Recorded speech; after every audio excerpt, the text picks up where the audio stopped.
Okey, Assalamualaikum warahmatullahi taala wabarakatuh. Selamat berjumpa kembali kita di sesi Kita Borak dan pagi. Pagi semua, apa khabar semua? Mana-mana yang baru join, Kak Marjan, apa khabar? Kak Mutiara Kasih. Lama nama dia Kak Mutiara Kasih macam tu Mutiara Kasih, apa khabar Mutiara Kasih? Okey, so sebelum saya teruskan, saya just nak check balik saya punya suara saya boleh dengar dengan jelas ke semua. Kalau boleh dengar dengan jelas, cuba komen tu. Jelas, boleh dengar dengan jelas. Takut nanti kan saya cakap. Rupa-rupanya saya bercakap seorang-seorang. So saya check dulu lah. Okey, saya Yusri, apa khabar? Apa khabar? Kak Marjan, apa khabar Kak Marjan? Okey, so boleh komen jelas tak jelas suara saya. Okey, so jangan lupa juga tag 5 orang rakan-rakan anda yang untuk join kita punya sesi kita pada hari ini. Kita borak, topik dia ialah bos tertekan, pekerja terbeban. So itu topik dia untuk malam ini. Bos tertekan, pekerja terbeban. Okey, so jelas. Okey, baik, terima kasih Kak Muniratul Hidayah. Ya, okey, Zainah Haji Yahya. Okey, terima kasih. Alright, so tag 5 orang rakan-rakan anda supaya kita boleh dapat bersama-sama dapat ilmu lah pada malam ni. So kita ajak ramai-ramai untuk join majlis ilmu. Tuan-tuan, sebelum ni kita nak join majlis ilmu, kita kena hadir ke surau, masjid dan semua kena pergi ni. Tapi sekarang majlis ilmu senang je. Pergi dekat Facebook live je dah boleh join majlis ilmu. So tag dan juga share, tuan-tuan. Okey, so tuan-tuan, topik kita pada malam ni, sebab apa topik ni dipilih tuan-tuan? Sebab situasi sekarang ni disebabkan COVID dan seumpamanya dengan tuan-tuan, disebabkan PKP kita, disebabkan PKP kita, alright. So macam-macam perkara yang berlaku, macam-macam perubahan, changes yang berlaku, sama ada daripada pihak atasan ataupun daripada pekerja sendiri ataupun dari si consumer tu sendiri. So bila berlaku banyak-banyak changes ni, adalah ketidakpuashatian ataupun kesalahfahaman kan di antara mereka-mereka ni. So itu yang kita nak bincangkan pada malam ni. Apa yang patut kita buat dan seumpamanya, adakah memang betul perkara tu tak boleh dielak ke dan seumpamanya lah tuan-tuan. Okey, so dan kita punya speaker pada malam ni tak lain tak bukan ialah seorang yang betul-betul pengalaman. Dia berpengalaman jadi sebagai seorang bos pun pernah, bukan pernah, dia memang masih lagi sebagai seorang bos dan juga sebagai seorang pekerja. So dia boleh kongsi both side lah teman-teman. Dan juga dia pernah keluar TV, nanti dia kongsi lah. Itu nanti dia tunjuk action. Nanti dia explain lah kan, dia punya biodata dia sendiri. Saya cerita sikit-sikit teman-teman. Yang penting dia ialah dia orang Kelantan. So ada ke orang Kelantan sini? Orang Kelantan sini, nama dah dekat. Okay, Abel Long. Nama Abel Long pun dah confirm dah, kita tahu dah Kelantan tuan-tuan. Okay, so sedia, ready, malam ni kita nak tuntut ilmu. So sediakan minda untuk open your mind and then dapatkan ilmu, fahamkan ilmu tu dan kongsikan. Nak kongsi macam mana? Share je lah. Share. Okay, alright. Kak Mira, apa khabar? Zariman, apa khabar Zariman? Okay, alright. So tanpa membuang masa, sebab saya bukan saya yang bercakap malam ni. So saya tak nak saya cakap panjang-panjang. Jadi tanpa membuang masa, saya mempersilakan Abelong untuk memperkenalkan diri dia sikit dan juga teruskan dengan kita punya sesi pada malam ni. Kita borak, dipersilakan Abelong.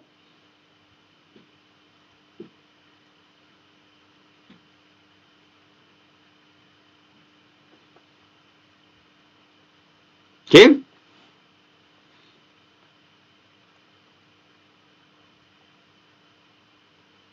Okey. Saya baru terbaca ni. Rupanya dah terkeluar pula dah. Okey. Tak apa. Saya cerita dulu. Saya continue. Dekat mana tu? Okey. Alright. Bagus. Terima kasih Kak Raihan untuk tagging dan semua. Aduh. Hamba orang Kelantan juga. Saya Kelantan juga. Tapi saya Kelantan Celup je lah tuan-tuan. Mak saya orang Kelantan, ayah orang Perak tuan-tuan. Okey. So tuan-tuan, itu dia topik kita pada malam ni. Dan saya minta tuan-tuan semua untuk prepare soalan. Prepare soalan supaya apa? Supaya kita tak adalah sesi kita just one sided. So kita nak sesi kita Abel nanti kongsi and then ada juga daripada side audience yang bertanya supaya kita lebih memahami, kita lebih faham apa yang dikongsikan, apa yang diceritakan. Kalau tidak tu nanti kita takut nanti kita salah faham tuan-tuan. Alright. Okay. Alright, Kak Azura, Assalamualaikum. Kak Mira Sarima bagi Oh, macam tu dia bagi. Tiga dia bagi kan. Okay. Alright. So, kejap biar saya tengok balik. Okay. Okay, kejap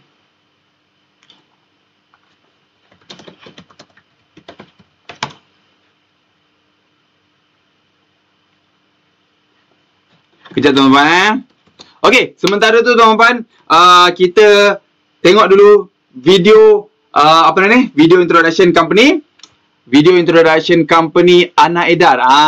Sebab apa? Sebab mesti ramai yang tak tahu kan, ini company apa Ana Edar ni kan, buat apa kan? Apa produk-produk dia kan? Kenapa, apa wujudnya Ana Edar ni? So saya pasti ramai yang join live hari ni pun masih lagi tak tahu apa itu Ana Edar. Dan juga ramai yang dah tahulah, rania-rania kita dah tahu. Tapi ada juga yang bukan rania yang tak pernah dengar berkaitan dengan Ana Edar ni. So kita nak share sikit, cerita sikit, kita nak tunjukkan video sikit supaya anda semua lebih tahu apa itu syarikat, siapa syarikat Ana Edar ni, dan apa purpose dia, apa perjuangan dia, apa perjuangan Ana Edar Sendirian Berhad. Okey, boleh kita tengok video dahulu.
Okey, itu dia sedikit video berkaitan dengan Ana Edar. Tuan-tuan, saya pun sendiri sebenarnya baru lagi dalam Ana Edar, tuan-tuan. Tapi saya sangat sukalah dengan perjuangan Ana Edar, iaitu jihad bisnes.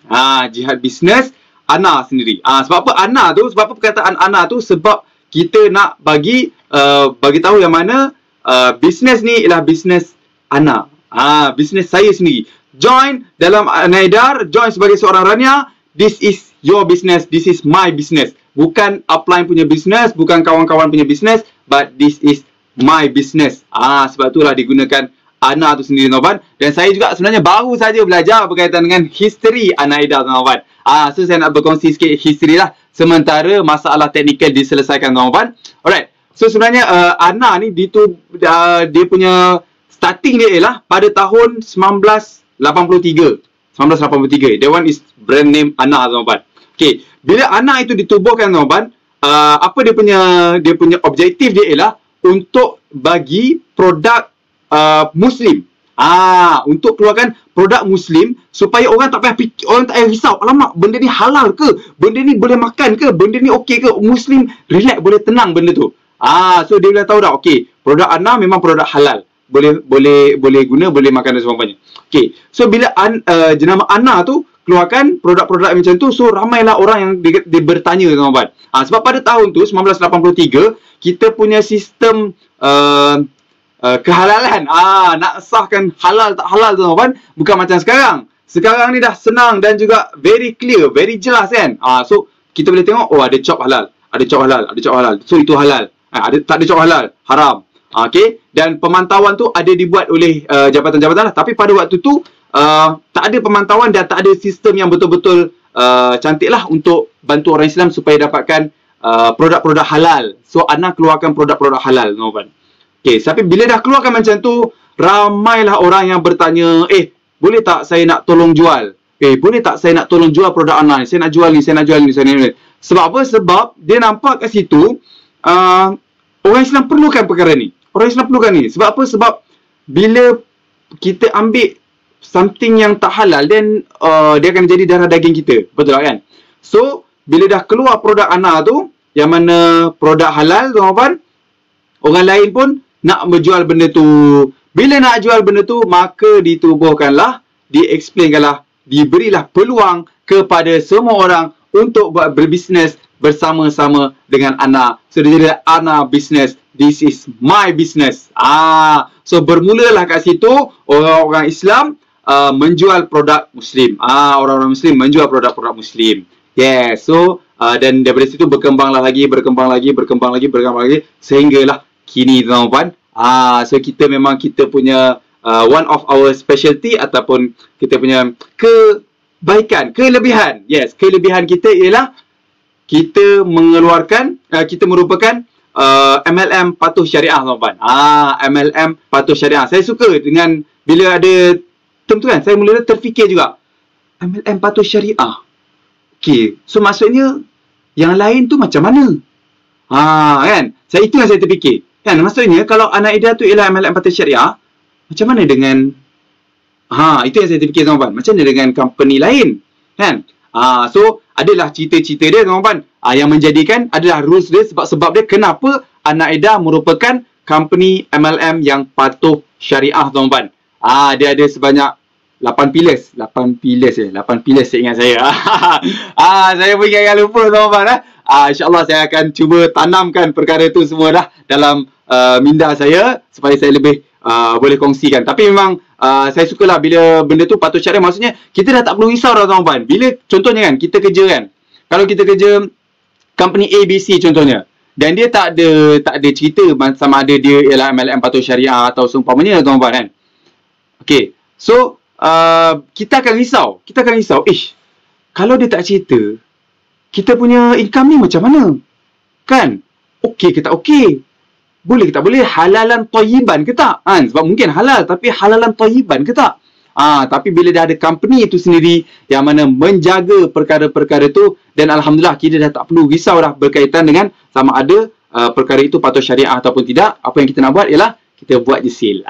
Kita buat je bisnes kita, kita jaga bisnes kita, kita kembangkan lagi bisnes kita. Perkara-perkara lain berkaitan dengan patuh syariah dah di cover oleh company sendirilah. So antara perkaranya ialah kita punya iklan dan seumpamanya tidak ada yang tidak menutup aurat.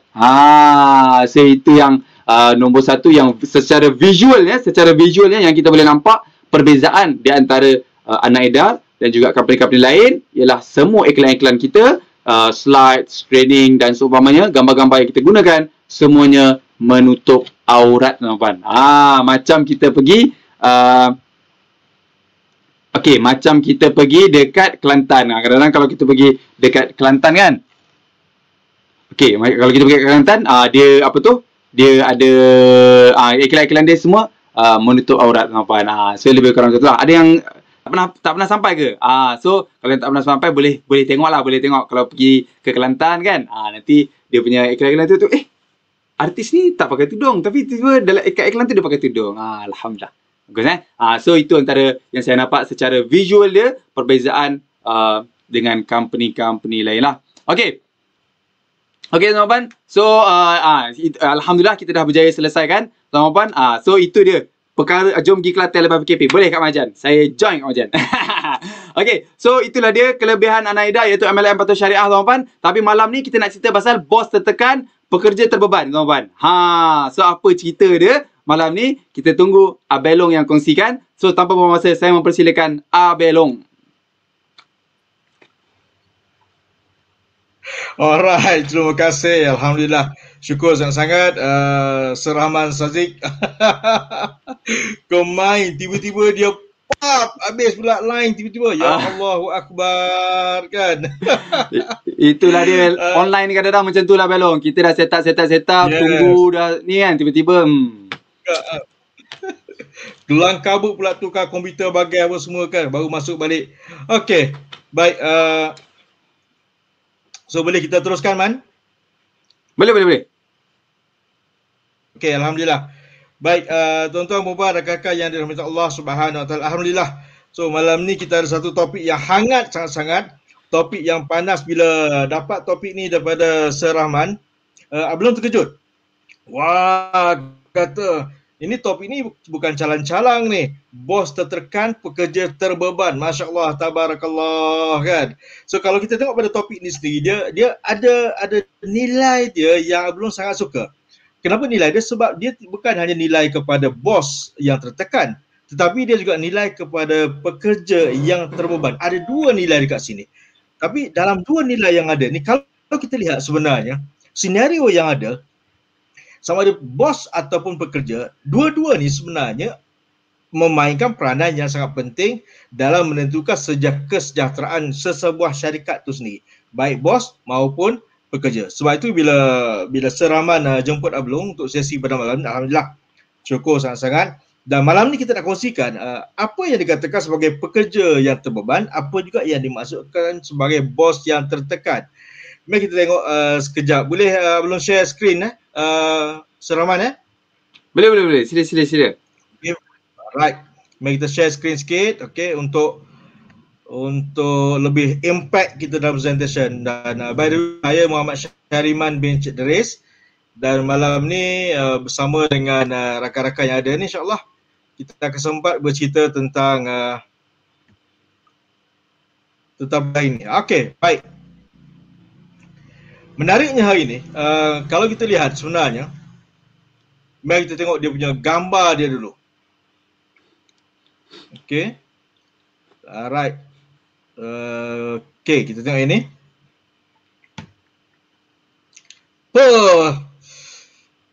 Bos tertekan, pekerja terbeban. Dan kalau kita tengok, ya, nampak Man Nampak. Nampak Man? Okay, terbaik, cantik. Terima kasih banyak-banyak. Tengok muka bos ni. Ya Allahu Akbar kan. Dia punya marah dia punya tertekan dia, buatkan habis dunia tu akan bergegar. Dia kena marah, dia kena tertekannya tu. Tengok air mukanya tu, tengok kerut matanya tu, tengok mulutnya tu, dan kita boleh bayangkan macam mana dia punya tone suara, kita boleh bayangkan macam mana dia punya body language dia. Allahu Akbar, ini satu contoh. Mari kita tengok balik. Bos yang tertekan. Tengok pada pekerja-pekerja yang ada tu dalam slide kita ni. Tunduk, pening kepala, tak boleh nak respon. Dia kerana bos yang tertekan. Dan realitinya sebenarnya, bila bos tertekan, sebenarnya apa yang buatkan bos tertekan? Sebenarnya, kalau kita tengok, apa yang buatkan bos tertekan? Ada orang kata yang buatkan bos tertekan adalah pekerja. Is it? Betul ke? Saya campakkan balik soalan ni. Adakah betul pekerja yang buatkan bos tertekan?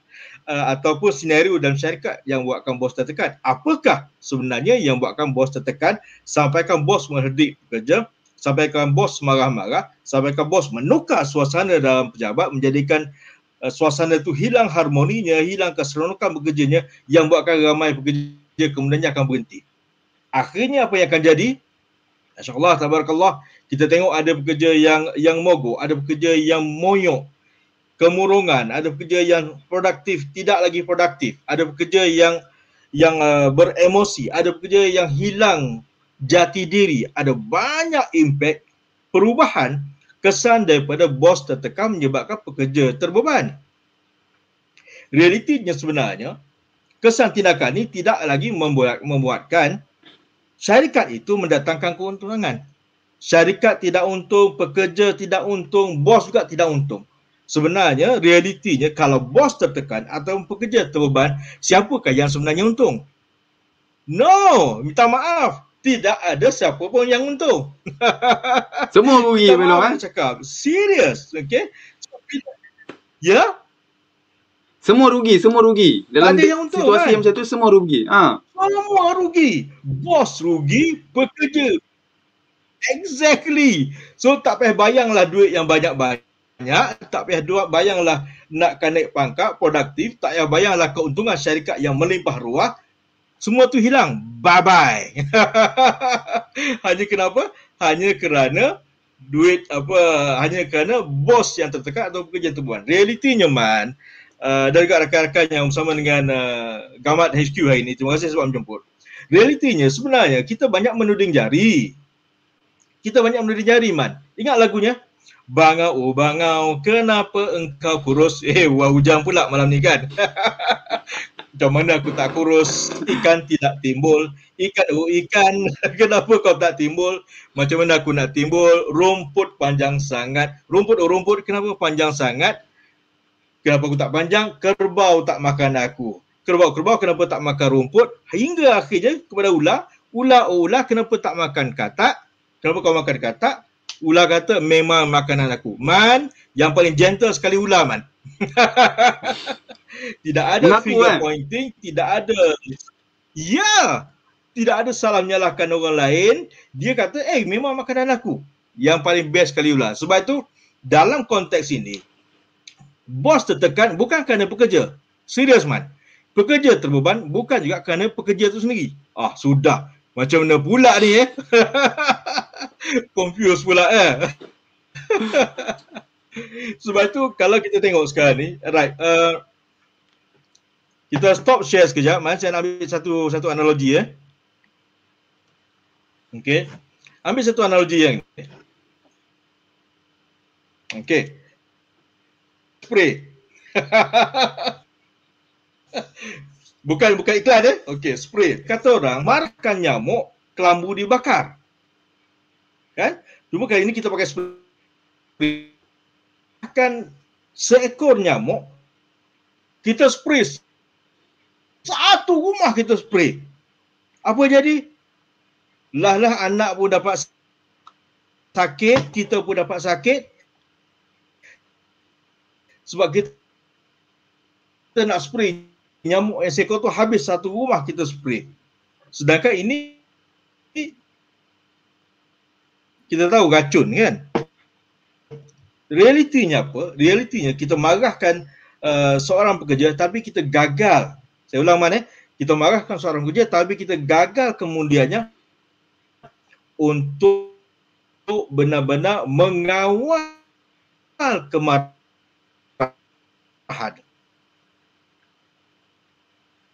Sebab itu kita tertekan. Kita tidak melihat satu perkara itu objektif, kita tidak melihat satu perkara, tidak melihat perkara itu di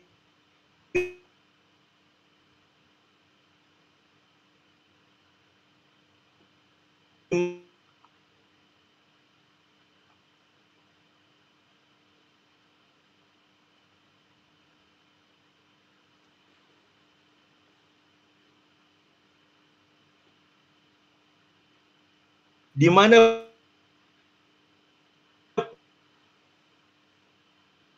punca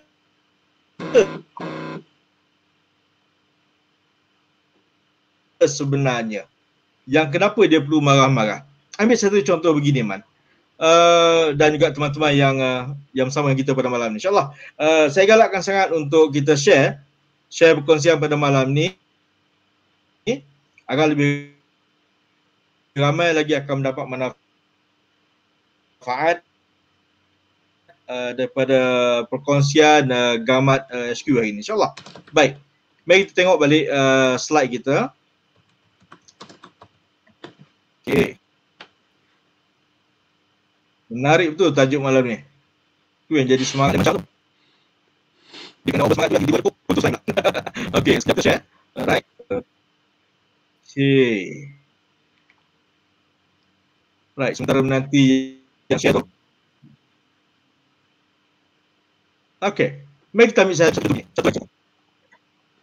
Kalau kita lihat ni, dalam kotak ni, bayangkan dalam kotak ni. Agak, Man, apa dalam kotak ni, Man? Harta karun. Ataupun tuan-tuan perempuan, apa yang ada dalam kotak ni? Boleh respon, boleh komen. Agaknya apa yang ada dalam kotak. Dan kalau kita lihat sebenarnya, dalam kotak ni, kita boleh kata macam-macam.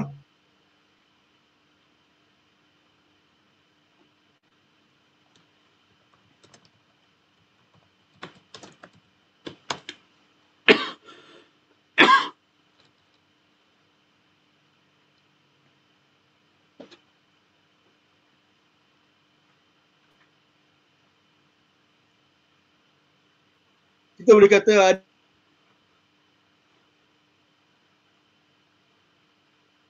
ada guli, kita boleh kata ada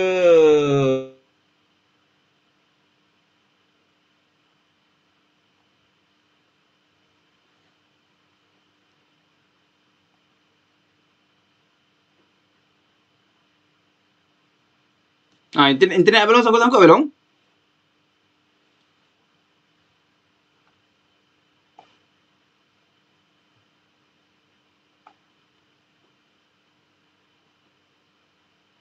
saya memikirkan tentang botol air ini berapa harga yang saya boleh jual.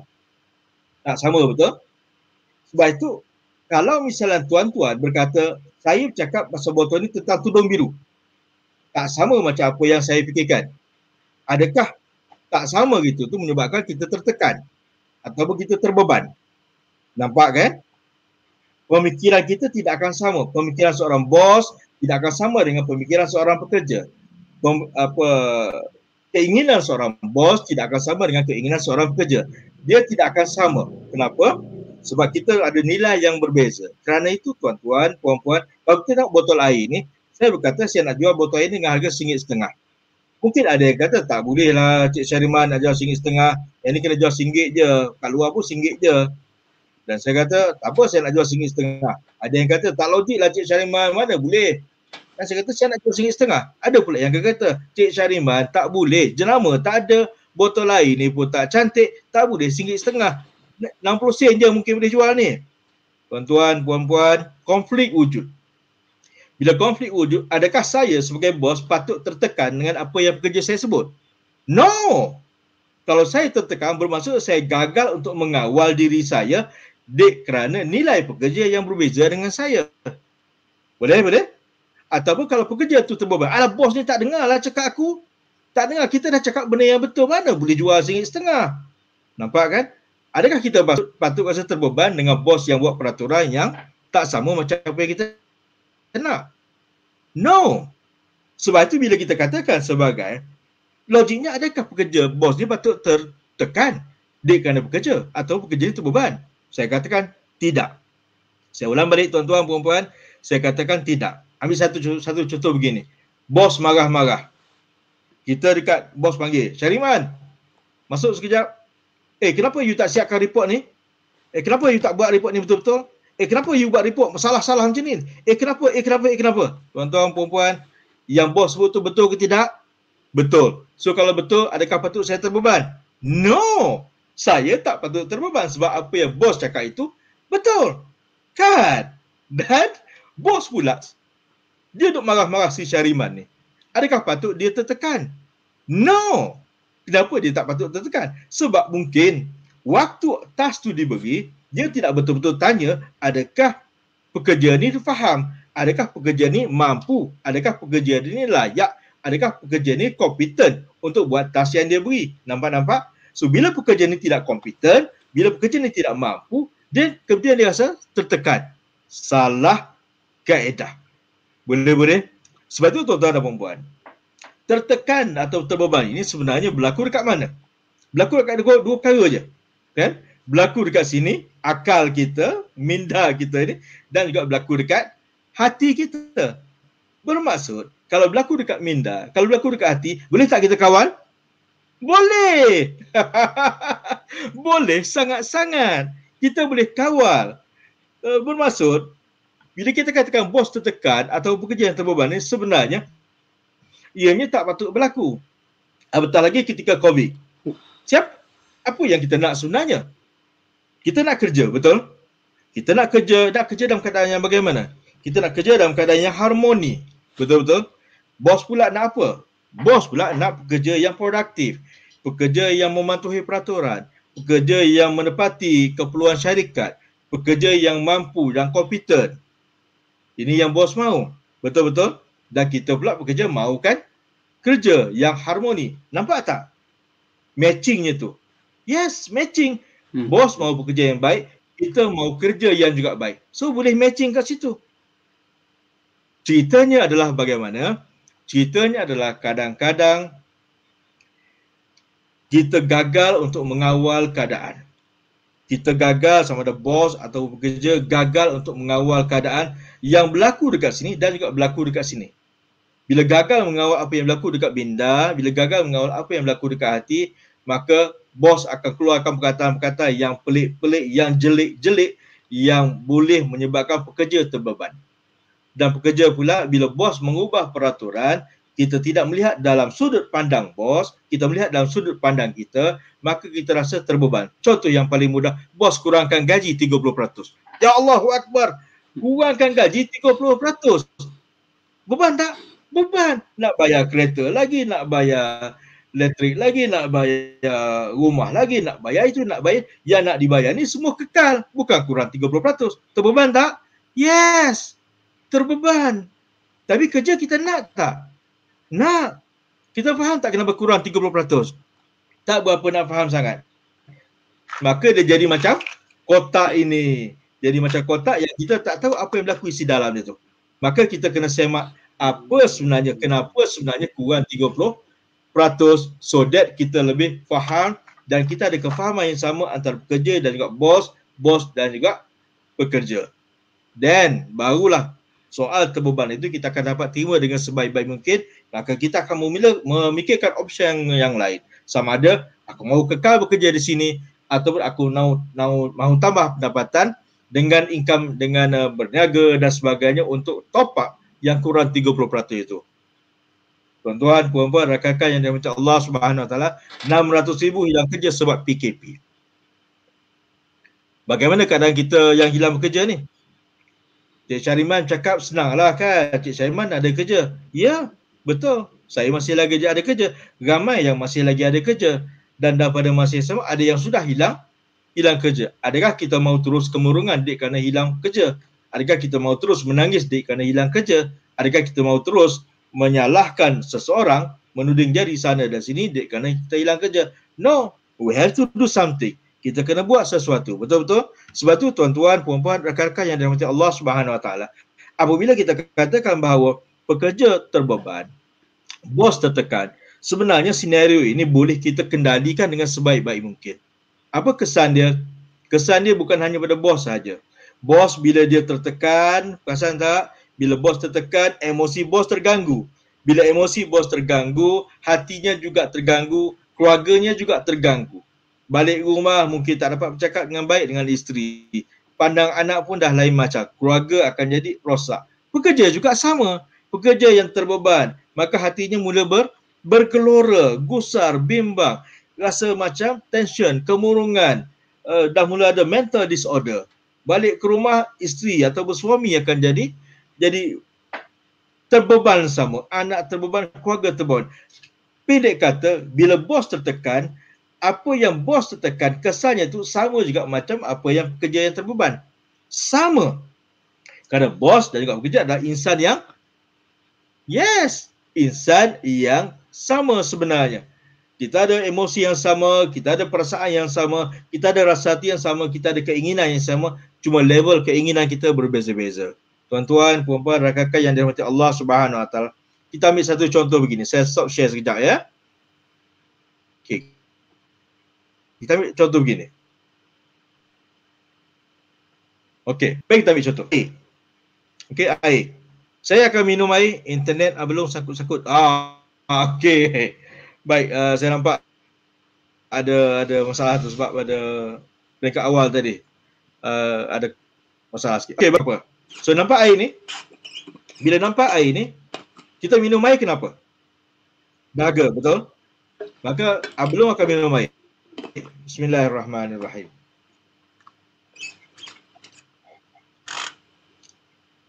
Settle tak dahaga? Alhamdulillah. Settle dahaga sebabkan ada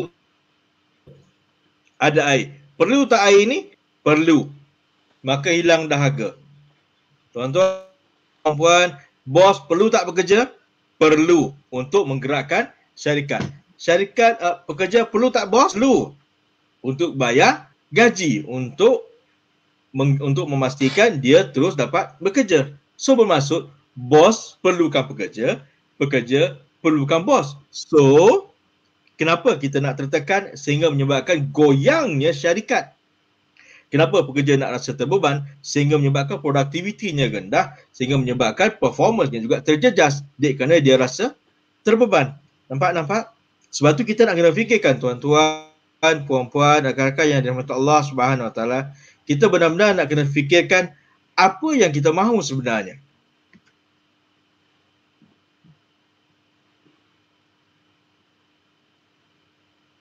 Apa yang kita mahu? Kita mahu menggerakkan emosi yang tidak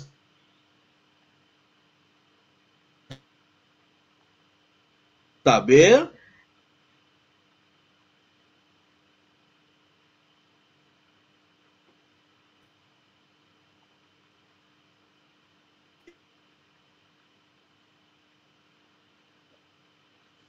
ada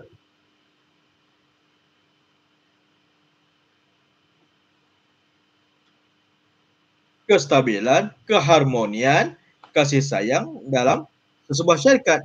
Baik bos, baik pekerja. Boleh?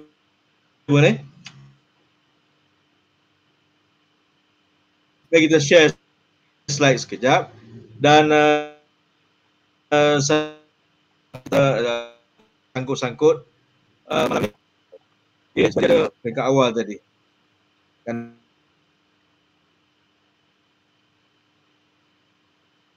kadang-kadang inilah kan,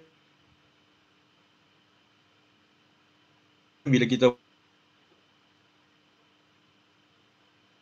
buat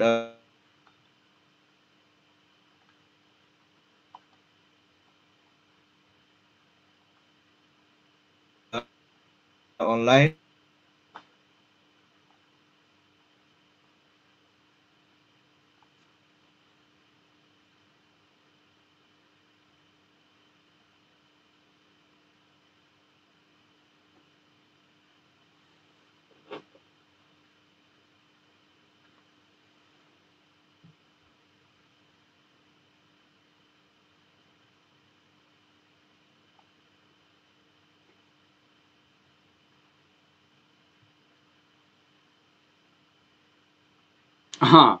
Dah terkeluar dah. Okay, alright. So sebelum sementara tu kita recap balik apa yang Abang Long kongsikan. Okay. So nombor satu yang saya ringkaskan, saya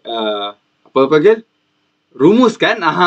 So nombor satu pun apa-apa pun bos tertekan, pekerja terbeban. So salah siapa sebenarnya? Tiada salah siapa-siapa. Senang cakapnya tiada salah siapa-siapa. Okay. Yang pentingnya ialah komunikasi itulah. Yang pekerja kena faham bos. Kan? Sebab apa? Sebab dia tak suka-sukanya buat macam tu. Betul tak kan? Mesti ada reason dia. Kenapa dia buat macam tu? Kenapa perkara tu dilakukan? Kenapa tindakan tu dilakukan? Kenapa polisi tu dikeluarkan? Kenapa memo tu dikeluarkan? Kenapa ini, kenapa ini, kenapa ini? Mesti ada reason dia. Dia tak ada suka-suka hati dia nak keluar, nak buat macam tu supaya apa? Supaya aku nak susahkan pekerja aku. Tak ada. Tak ada bos yang berfikiran aku buat macam ni memang semata-mata. Tak ada sebab lain. Memang semata-mata bagi pekerja aku susah, bagi diorang merana hidup. Tak ada bos yang berfikiran macam tu. Sebab apa? Sebab bos pun dia akan fikir untuk naikkan company dia. Dia nak yang terbaik untuk company dia, dan juga pekerja itu ialah salah satu daripada komponen-komponen company yang dia perlu jaga. So tak adanya dia semata-mata buat ni untuk susahkan pekerja, tapi dia ada banyak lagi komponen-komponen lain untuk sesebuah syarikat tu berjaya yang dia perlu fikirkan. So kadang-kadang tu dia terpaksa sacrifice dekat sini. Sebab apa? Sebab dia nak ambil yang ni, dia nak tarik yang ni, dia nak push yang bahagian ni. So yang bahagian ni terpaksa disacrificekan sikit. So dekat situlah banyak berlaku kita punya kesalahfahaman tu. Sebab apa? Sebab masing-masing tak nak cuba faham masing-masing. Yang bos pun tak nak faham, tak nak bagi pekerja faham, dan pekerja pun tak nak memahami bos. So pekerja pun sebagai bos pun kita kena tahu juga, kan? So pekerja tu mestilah dia ada dia punya rejection dia, mesti dia ada reason dia kenapa dia marah. So we have to understand that. Oh, dia marah sebab sekian. dan kita handle lah that issue, that masalah. Kenapa pekerja tu rasa terbeban dan kenapa bos tu rasa tertekan. So kalau bos tengok pekerja tertekan, lepas tu dia lantak je, itu tak sepatutnya berlaku lah. So masing-masing kena saling memahami lah. Itu poin yang saya dapat daripada Abang Long. Okey Abang Long, sila teruskan.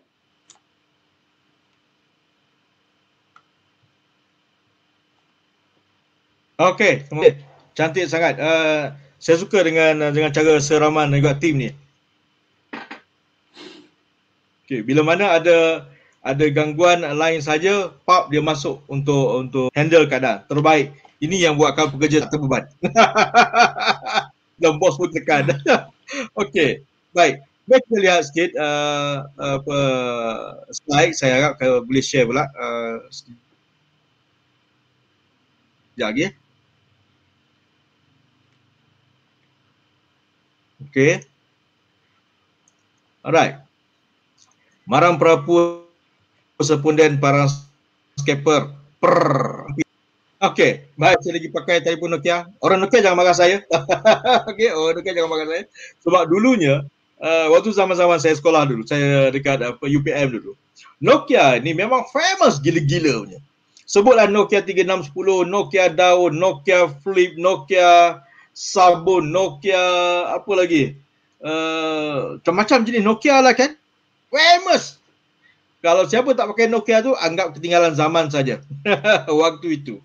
Tapi mana Nokia sekarang? Ada jarang-jarang atau kadang-kadang boleh kita jumpa dengan Nokia. So what happened dengan Nokia? Nokia pada satu ketika dahulu, tuan-tuan dan puan-puan, datang Android kepada mereka. Mempromosikan Android agar kolaborasikan bersama dengan Nokia. Dan Nokia kata apa?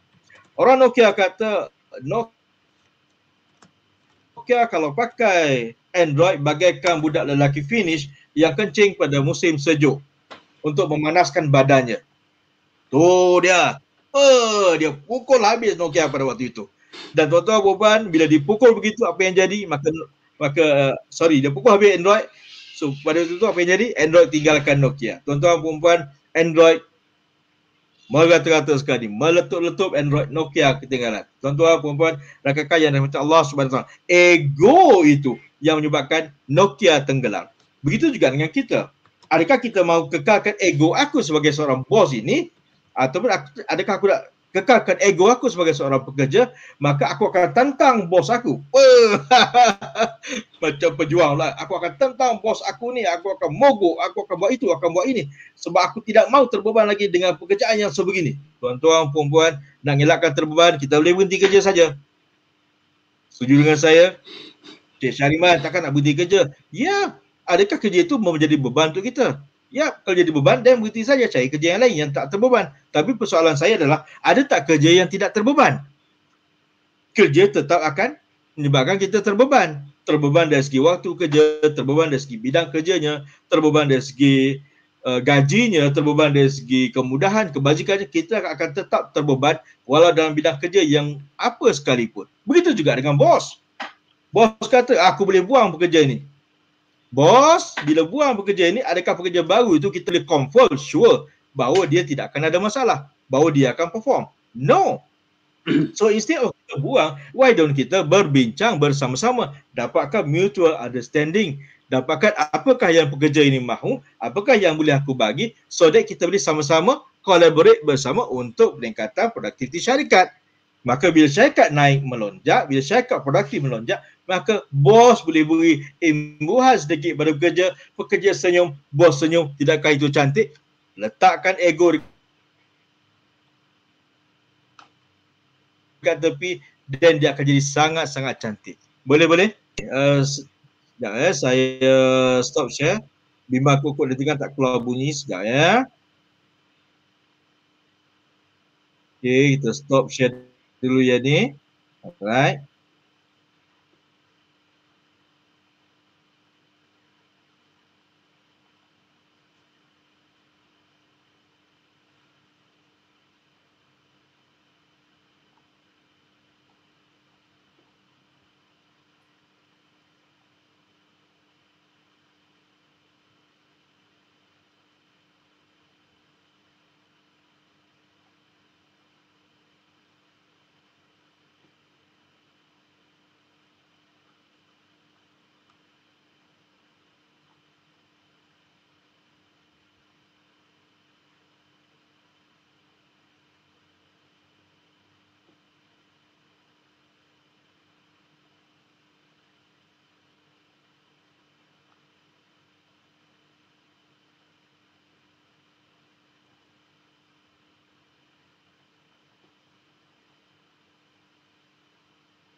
Okey, ada belum ada lagi ke ni? Ke dah tak ada dah ni? Tak ada dah. Okey. Okey tuan-tuan. Alright. So itu poin yang pertama saya recap balik iaitu di antara pekerja dan juga bos tu kena ada saling memahami lah tuan-tuan. Bos kena faham pekerja dan pekerja kena faham bos tuan-tuan. Okey, itu yang pertama. Yang kedua ialah yang saya dapat daripada cerita tadi ialah jangan orang kata apa? Jangan ambil perkara tu macam ni okey macam ni. Dia ada dua keputusan ataupun dua decision yang kita boleh buat, sama ada kita nak jadi orang yang proaktif ataupun kita nak jadi orang-orang reaktif. Maksudnya apa? Bila kita jadi orang proaktif tu ialah kita buat tindakan tu sebabkan that is the best tindakan, that is the best decision, that is the best action, that is the best course of action. Itulah perancangan yang paling baik sekali, itulah solution yang paling terbaik sekali. That is why I do that. Okay, itu ialah orang yang proaktif. Dia tak kira lah apa yang berlaku dekat luar tu, dia tak ada, orang kata apa, kalau bahasa Melayu orang panggil melatah. Dia tak ada melatah teman-teman. Dia apa yang berlaku dekat luar tu dia akan hadam, dia akan faham, dia akan cuba cari jalan penyelesaian yang terbaik. Tak kira lah sama ada masalah tu datang daripada bos dia sendiri ataupun masalah tu datang daripada pekerja dia, dia ambil decision untuk menjadi orang yang proaktif tuan-tuan. Orang yang proaktif ni orang yang kita ciri-ciri yang kita nak pergi. Kita nak jadi orang yang proaktif, bukan orang yang reaktif. Reaktif maksudnya apa? Reaktif maksudnya dia react kepada semua perkara dalam hidup dia. Alamak, COVID tak boleh buat sale, tak boleh buat bisnes. COVID. PKP. Duduk rumah je lah, duduk rumah. Alamak, bos marah pula dah. Pagi tadi. Berapa lama dia marah? Kau, adalah dia tengking kat aku 1 minit. 8 jam dia punya kerja dia habis, hilang tuan-tuan. Disebabkan apa? Disebabkan 1 minit tadi sebenarnya. So, orang yang reaktif ni yang kita tak nak jadi. Kita nak jadi apa? Kita nak jadi orang yang proaktif tuan-tuan. Dan ini sangat-sangat penting kalau untuk tuan-tuan semua sebagai seorang usahawan, sebagai seorang businessman. Tolong jangan jadi orang yang reaktif. Kerja dia nak ni je, nak orang kata apa? React kepada perkara-perkara yang berlaku di luar sana. Saya faham tuan-tuan. Kita ada emosi, betul tak? Kita punya hati kita. Sometimes kita terpaksa react dengan apa yang berlaku di persekitaran kita. Of course, but jangan terlalu lama dan jangan selalu sangat. Always fikirlah pemikiran kita nak move kepada orang yang proaktif tuan-tuan. Cuba komen sikit dekat ruang komen. Cakap tu, saya pilih untuk menjadi proaktif. Saya pilih menjadi proaktif tuan-tuan. So, mulai saat ini tuan-tuan, pilih untuk jadi orang yang proaktif, bukan orang yang reaktif tuan-tuan. Pilih untuk buat sesuatu perkara disebabkan that is the best course of action, bukannya buat sesuatu perkara sebab orang tu. So, bos marah kita 1 minit je marah. Tapi kita bazirkan masa 7 jam 59 minit masa kerja disebabkan bos marah 1 minit. So, patut ke macam tu? Tuan-tuan. So, pilih untuk jadi proaktif. Saya serahkan balik kepada Abel Long.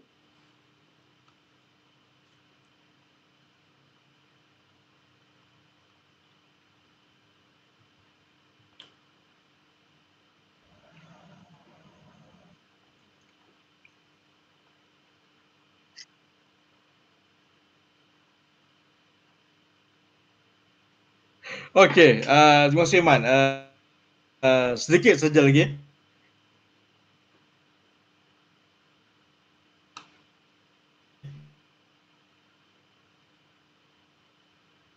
Okey.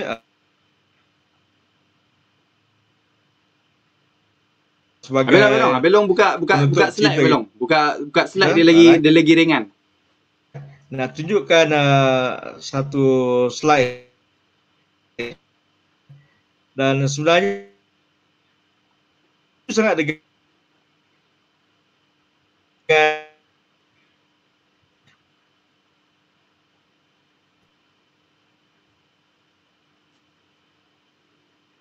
bersikap proaktif. Jangan bersikap reaktif. Sebab dia kita fikir apa yang nak masa depan. Sekarang kita memikirkan sudah tu.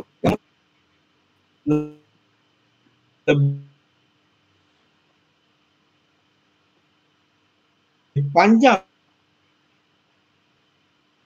ceritanya, besar hikmah yang kadang-kadang nak pandang risau sangat apa yang berlaku sekarang. Contoh berbual sebab ya. Belum buka slide ya. Okey. Baik, sekejap.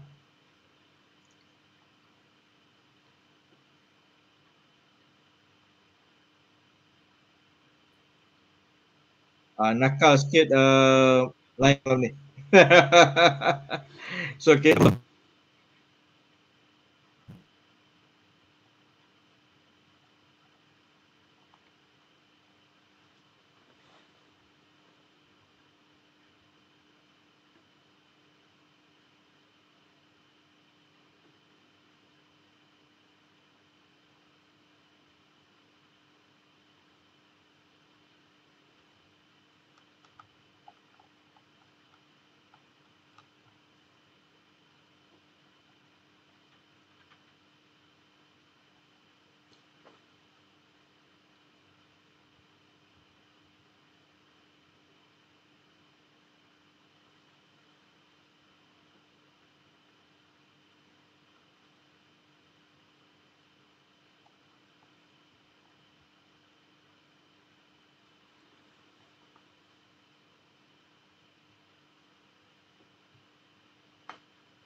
Dah kembali, muka saya kembali. Sekali lagi. Kak Zainah Haji Yahya kata, saya pilih menjadi proaktif. Okey. So kenapa komen-komen yang lain saya tak boleh nampak Okey. Alright. So itu dia tuan-tuan.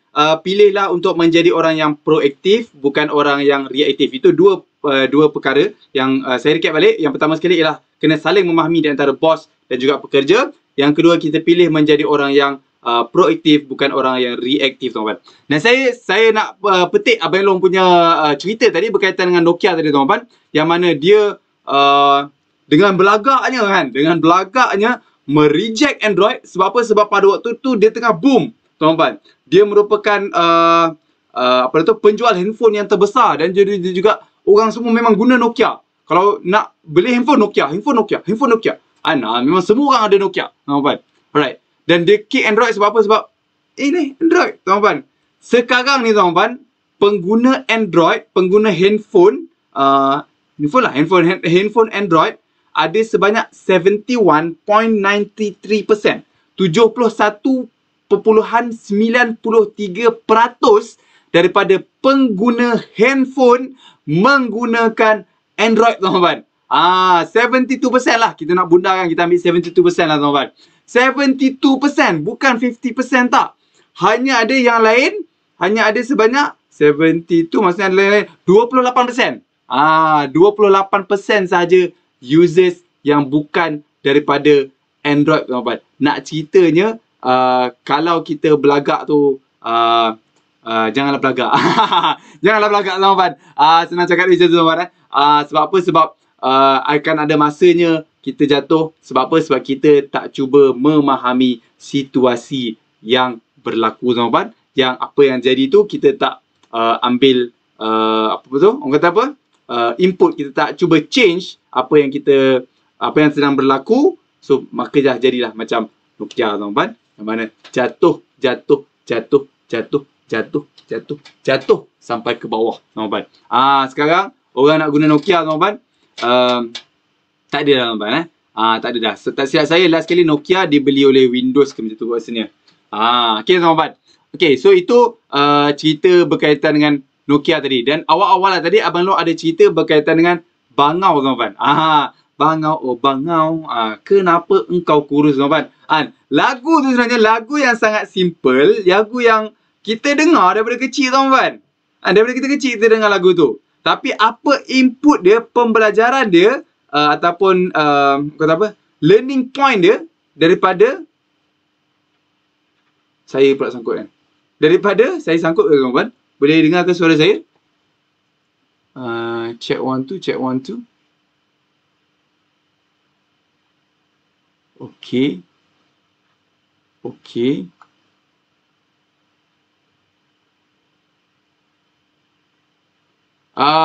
Saya check balik, boleh dengar ke suara saya? Suara saya adakah boleh dengar? Suara dengar, video hang. Okey. Alright. Macam-macam malam ni. Apa cerita ni? Video saya hang sekali lagi. Okey. Alright. Tak apa tuan-tuan. Okey. So nak cerita bangau tu jangan buat alasan banyak. Okey. So itu dia beberapa perkara yang saya dapat rumuskan daripada perkongsian Abelong tuan-tuan. Sebelum kita proceed kepada pengisian daripada Abelong untuk Abelong teruskan. Okey, saya just nak berkongsi. Saya punya video pun hang. Tak apa, saya bercakap je lah. Sebab apa? Sebab yang seterusnya tak perlu tengok video saya tuan-tuan. Okey, saya nak berkongsi dan nak memberitahu dan juga mempromosikan tuan-tuan. Sekarang ni kita ada promo di Anak Eda. Apa dia promo dia tuan-tuan? Okey, alright. Promo dia yang pertama sekali, kita ada beberapa promo. Kita tak cukup dengan satu promo, kita bagi lagi promo lain. Okey. Yang pertama sekali, kita ada promo booster pack tuan-tuan. Apa dia promo booster pack tuan-tuan? Promo dia ialah dengan membeli 2 fiber akan dapat free koko tuan-tuan. Beli 2 fiber free percuma koko tuan-tuan. Dan ini kita nak guna untuk apa? Untuk kita minum supaya kita lebih sihat dan lebih kurus. Dan kita boleh letak dekat pantry office supaya bos tak tertekan dan pekerja tak terbeban tuan-tuan. Booster pack ni boleh beli dengan hanya RM98 saja. Boleh beli kalau lah tiba-tiba kan. Manalah tahu kan tiba-tiba duk terbergaduh pula dengan bos kan. Boleh beli booster pack ni, bagi dekat dia, bos, saya minta maaf bos, saya bergurau kasar itu, bagilah dekat dia hadiah booster pack untuk bos kan, supaya dia lebih bertenaga, supaya dia boleh buat kerja dengan lebih bersemangat tuan-tuan. Itu yang pertama tuan-tuan. Tak cukup dengan satu promosi tuan-tuan, kita bagi satu lagi promosi yang dia bagi sebagai Recruitment Warrior. Promosi Recruitment Warrior. Apa itu promosi Recruitment Warrior tuan-tuan? Promosi Recruitment Warrior ialah dengan kita rekrut, kalau anda rania, rekrut 4 orang dan 4 orang tu buat 50 PV. Okey, 4 orang tu buat 50 PV. Dia akan dapat apa? Dia akan dapat 1 jute bag. Tuan-tuan, best tak dapat jute bag? Best. Tapi dia tak cukup best lagi tuan-tuan. Jute bag tu ialah custom made tuan-tuan. Ada nama sendiri. Itu yang paling best sekali tuan-tuan. Bukan sekadar jute bag biasa-biasa, tapi jute bag tu ada nama dia. Okey. Tuan-tuan, itu yang kedua. Okey, tapi boleh dapat 2 tuan-tuan. Maksimum 2. Kalau ada buat 6 rekrutmen dan juga setiap seorang tu ada buat 50 PV tuan-tuan. 50 PV, maka boleh dapat sebanyak 2 bag tuan-tuan. 2 bag boleh dapat. Okey. Alright, so itu dia Recruiting Warrior punya campaign. Okey, yang seterusnya tuan-tuan, promo yang seterusnya ialah kita ada juga quiz dekat page kita sekarang ni. Sedang berlangsung quiz untuk anda semua. Alright. Quiz untuk anda semua. Dan cara-cara nak join quiz tu boleh tengok dekat page tu. Boleh tengok dekat page sekejap. Saya bagi link. Saya bagi link kejap. Saya punya ni pun dah hilang. Kejap Hafiz. Okey.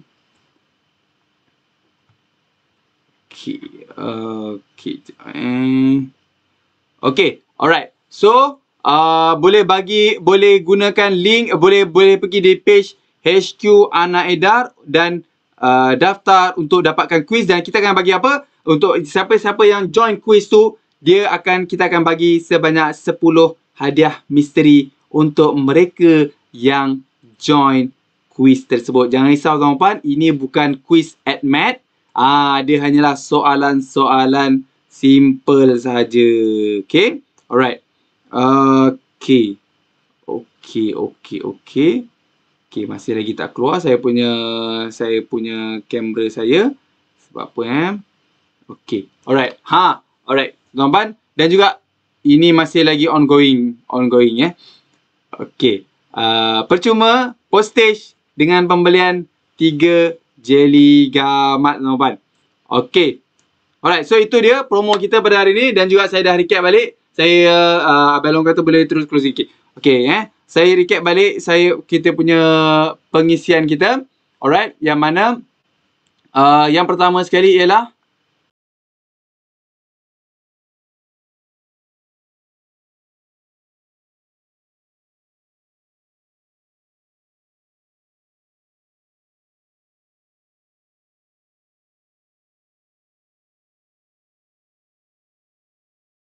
ke suara saya sekali lagi, saya cuba check suara saya boleh didengari ke. Okey. Alright. Okey, saya dah pusing lalas kat sini je lah yang terkeluar. Alright teman-teman. So saya recap balik. Yang pertama sekali ialah bos di antara pekerja tu kena saling memahami teman-teman. Yang kedua ialah kita jadilah pekerja yang proaktif, bukan pekerja yang reaktif, dan juga bos yang proaktif dan juga bukan bos yang reaktif teman-teman. Dan yang ketiga ialah jangan buat alasan, jangan banyak-banyak buat alasan, salah orang tu, salah tu. Jangan ada culture blaming teman-teman. Jangan ada culture blaming. Oh ni lah salah orang ni lah, salah orang ni lah, salah orang ni lah, salah orang ni lah. Okey, jangan ada that culture dalam company kita lah teman-teman. Okey. Dan yang terakhir sekali ialah apa yang terakhir sekali tadi? Setiap rekrutmen dengan 50 PV. Ya betul. Setiap rekrutmen dengan 50 PV. Okey, ada soalan ke? Ada soalan ke? Nak dapatkan booster pack boleh terus klik. Okey, alright. Saya mau pilih proaktif boleh dengar. Okey, alright. Alright, video hang dengar. Okey, video je hang. Itulah. Tiba-tiba satu-satu dia nak ni. Rasanya nak meletup dah ni rasanya. Okey, teman-teman. Astaghfirullahalazim. Macam tu lah teman-teman kalau kita duk fikir pasal masalah, memang kita akan pening, kita akan stres teman-teman. So, apa nak buat? Benda jadi kita pandai-pandai lah, pusing lah, carilah kat mana yang kita boleh pusing teman-teman. Saya ada berkongsi semalam, saya ada kongsi berkaitan dengan vaksin teman-teman. Saya ada kongsi berkaitan dengan vaksin, cerita pasal alhamdulillah vaksin dah keluar apa semua, baru boleh bisnes, baru boleh ni, kan? Teman-teman, kalau kita sibuk duk fokus on masalah teman-teman, masalah takkan habis. Memang akan ada je, akan ada sentiasa masalah. So apa yang kita nak tahu, teman-teman, dalam hidup ni dia ada beberapa circle teman-teman. Circle yang pertama sekali dipanggil circle of information. Okay, dalam circle ni kita tahu pun tak apa, tak tahu pun tak apa. Kalau tahu dia tak ada efek dalam hidup kita, tak tahu tak ada efek pun teman-teman. Contohnya ada seorang artis ni kahwin teman-teman. Artis tu kita tak pernah kenal kita pun tahu macam tu je artis tu. Tiba-tiba dia kahwin. Efek kita tak efek kita kan. So tahu pun tak apa, tak tahu pun tak apa. Okay, alright. The second one, the circle yang lebih kecil sikit dipanggil sebagai circle of influence. Apa dia circle of influence? Perkara-perkara ni mempengaruhi kita, affected kita. COVID-19 contohnya, PKP contohnya, ada keluar promo-promo. Ada keluar promo-promo kan, booster pack dan seumpamanya. Efek kita tak sebagai seorang Rania? Efek kita teman-teman. Tapi kita boleh kontrol tak benda tu? Kita tak boleh kontrol. So bila dapat saja kita apa yang kita buat, kita fokus on kita punya circle of control yang lagi kecil. Kita fokus apa nak buat dengan promo ni, macam mana cara nak jual dia, apa dengan siapa kita nak push, apa cara jualan yang lebih bagus dia, macam mana kita nak dapatkan database yang baru dan seumpamanya teman-teman. So fokus on kita punya circle of control teman-teman. Okay, so ada soalan ke daripada ni? Daripada audience kita. Okay, biar kita tengok balik suara dengar. Saya perlu menjadi produktif. Okay, alright, ni ada tak ada ni pun tak ada teks pun keluar tiba-tiba ni. Okay, perlu sangat matching. Okay, alright. So kalau tak ada soalan daripada audience kita, okay, saya mewakili. Okay, ada area Petaling Jaya Terminal SS2. Okay, alright. Terbaik lah. Laila Ismail, Rosmanila Ghuzaimah ada buat komen WhatsApp. Okay, ada menggunakan WhatsApp. Ini bukan WhatsApp business yang saya ajar ni. Saya ajar WhatsApp business lain sikit. wa.me ini whatsapp.my ni lain sikit. Okay. Alright teman-teman. So kalau tak ada soalan teman-teman, itulah dia promo-promo yang kita ada pada bulan ni teman-teman. Dan juga kita ada program I Am My Own Boss pada Sabtu ni. Pada Sabtu ni teman-teman, program I Am My Own Boss. Mana-mana yang belum lagi register, belum pernah lagi join I Am My Own Boss, ada yang hari tu dah join Berani Ngorak Pelanggan. Dia skip I Am My Own Boss, dia terus join Berani Ngorak Pelanggan. Saya kena patah balik, kena join I Am My Own Boss sekarang. boleh daftar, boleh cari nak tahu apa pengisian dia I Am Boss ni. Saya nak join tapi saya tak tahu apa pengisian I Am Boss ni. Boleh pergi dekat Ana Business School, www.anabusinessschool.com teman-teman, dan boleh tahu lebih lanjut berkaitan dengan training I Am Boss ni, apa training dia, apa pengisian dia, apa yang kita akan kongsi teman-teman. So saya nak kongsikan kat sini, basically pengisian dia ialah berkaitan dengan goal setting dan juga planning, and then kita punya motivasi, macam mana kita nak tingkatkan motivasi kita hari-hari teman-teman, dan apa planning kita untuk kita achieve kita punya goal teman-teman. Tak kira lah masuk join Rania sebagai part time pun teman-teman, kena ada goal. Tapi of course lah, goal tu kena dengan kita punya situasi sebagai seorang part timers. Ataupun contohnya dia dah lah part time, lepas tu anak kecil lagi ada 6 orang, lepas tu kena jaga suami sakit dan sebagainya. Contohnya lah, ada semua perkara tu. Then, goal tu, kita buatlah goal yang kena dengan dia punya situasi. Dan juga planning, perancangan yang kena dengan dia punya situasi. So, itulah perkara-perkara yang kita akan kongsikan dalam I Am Boss. Dan teman-teman, yang paling mahal sekali teman-teman, I Am Boss ni bukan sahaja program yang satu hari tu teman-teman. Yang paling mahal dia ialah continuous support. Kita akan support yang join I Am Boss. Yang join lain, so kita ke belakangkan sikit, yang join I Am Boss, yang saya akan banyak support. Sebab apa? Sebab yang join I Am Boss ni, dia dah clear planning dia, dia dah tahu apa nak buat. So saya boleh tanya, hari tu kata nak buat ni, ada buat tak? Lepas tu dia kata, alamak payah lah ni, jangan buat lah. Lepas tu kata nak dapat achieve sales ni, nak achieve sales ni mesti kena buat ni. So tak buat, jangan komplain dengan saya, kenapa tak achieve sales macam ni. Tapi kalau tanya, hari tu kata nak buat macam ni, buat tak? Buat, saya dah buat dah ni semua. So saya boleh tolong cara lain pula. Mungkin ada masalah, bukan dari segi masalah aktiviti, tapi masalah skills untuk execute the activity lah. So kat situ memang saya fokus kepada peserta-peserta yang join I Am Boss teman-teman. Okay, alright, kalau tak ada soalan teman-teman, itu saja daripada saya untuk minggu ni teman-teman. Jangan lupa kita akan jumpa minggu depan untuk KYP teman-teman, Know Your Product. Dan juga minggu satu lagi kita akan berbincang juga Kita Borak. Speaker mana kita nak panggil, tunggu dan lihat teman-teman. So itu saja daripada saya. Kalau ada sekiranya ada apa-apa soalan, boleh tinggalkan di ruangan komen. InsyaAllah kita akan cuba jawab soalan tu. Mewakili Abelong mengucapkan terima kasih kepada semua kerana sudi mendengar. Kerana sudi mendengar perkongsian Abelong. Dan juga Abelong minta maaf sangat-sangat. Sebab apa? Sebab terkeluar kan. Abelong pun tak tahulah. Sebab kita dah masuk awal teman-teman. Kita dah set awal-awal. Kita punya line okey apa semua. Tak ada masalah. Kan? Tiba-tiba starting je, dia ada masalah. Saya punya kamera pun asalnya dah lain. Bukan pakai kamera ni.